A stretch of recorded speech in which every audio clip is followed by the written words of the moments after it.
What's up, everyone? It's Kurt. I hope you're having a great Tuesday so far. It is the end of November 2018. I want to shoot a quick video. So as an entrepreneur, as someone who owns a business, and as sort of the person that everything kind of falls onto, if there's issues, if there's problems, if there's challenges, I noticed over the last couple of years that I had sort of wound up and gotten to a point where stress was just like a constant variable in my life, and I would constantly feel this sort of buzz of like, oh, what do I have to do next? What do I have to do? Like it just wasn't a joy. I had lost the fun, lost the mojo of like what it meant to be, what this whole thing was about, like creating freedom, building your own thing, having pleasure in life. And it just wasn't anything like what I thought. And I think for anybody who maybe is really in a job that they take super seriously, or a business where they're in a higher level position, this can happen to you because you're essentially taking on a lot of responsibilities. Your mind is kind of running around trying to chase all these things. So there's a lot of things you can do for this, but one thing that's really helped me is the power of visualization. So I used to wake up feeling really kind of just like, what do I have to do? What do I have to do? What do I have to do? What's next? What's next? What's next? What are the problems? And just start racing my mind, thinking about all the issues.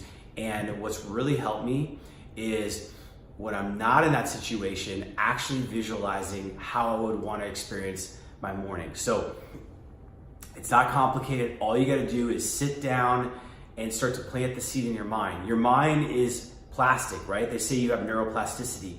But if you don't create those pathways for the neurons to connect and actually create that sort of thought pattern, then it never happens. That's why they say you need to have vision. You need to see something before it becomes reality. The same thing with what you experience emotionally and how you deal with your life.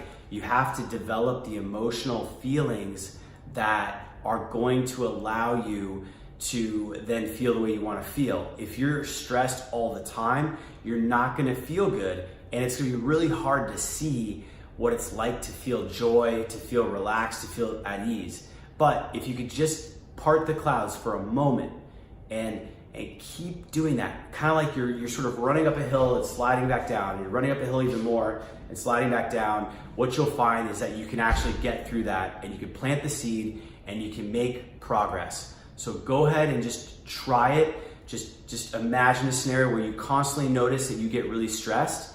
And when you get in that position, just notice how you feel, how you're thinking, what you're thinking, and write it down. And then the next time you get in that situation, or when you have some downtime, maybe at a different time of the day, start to map out, how could I feel? How could I feel where I could still emotionally be charged and ready to go and attack this, but it's different.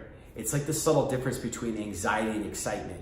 They can both have a lot of the same character traits in feelings of just feeling your body having more energy and being more eager. But there's a big difference when you tell yourself that you're excited versus being anxious. And that's a lot of what it is. It's kind of just redefining the language and how you see this emotion and how it's affecting you. Hope that was valuable. Let me know what you think. Talk to you guys soon. Have a great Tuesday.